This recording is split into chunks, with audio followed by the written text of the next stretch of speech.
To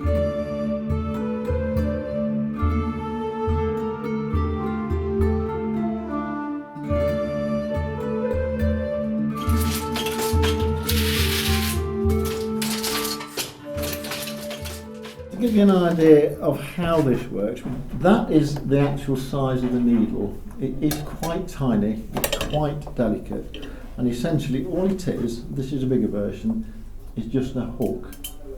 The top part is a bit like a spring, and that can be opened and closed. These needles, you have two in a lead, are cast in a mould, and what the knitter would do, pour in about a teaspoonful of lead and tin. We finish up with this thing called a lead. That lead, once it's made, is placed in the frame just there. Now that is clamped into position and it doesn't move. These are the needles here. I've got 3 sets of needles, 200 needles in each panel. Because the needles don't move, it's this device called a sinker, that's what the sinkers look like, which actually do the knitting. And these are the sinkers here, and you've got one for every needle. What these do is to move up and down and backwards and forwards. As that yarn is being laid across the needles, every other sinker will descend and push the yarn down between every second needle. If you imagine my thumb as a needle, you have a big loop formed across every 2 needles. The next step will be to bring the rest of the sinkers down.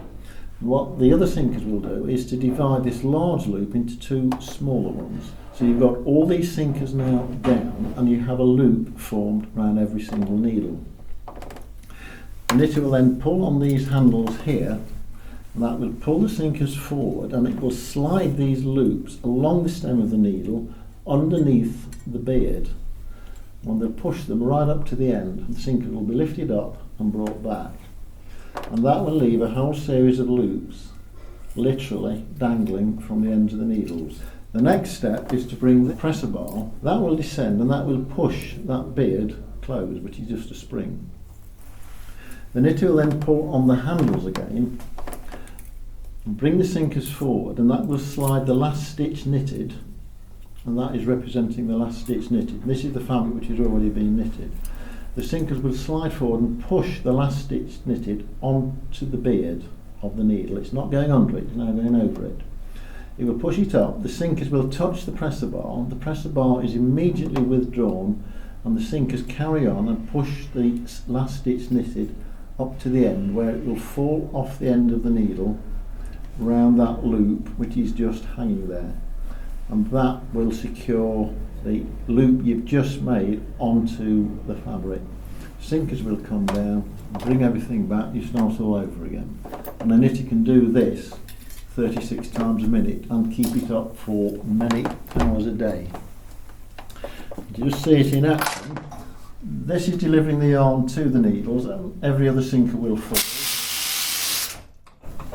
And that's what's happening. We've got a loop around every 2 needles there. This action will bring the rest of the sinkers down, and that will divide that large loop into 2 smaller ones. So we've got a loop now around every single needle. By pulling on these handles, it will slide those loops along the needle, under the beard, up to the tip. And you can see the loops I've just made hanging down from the tips of the needles there.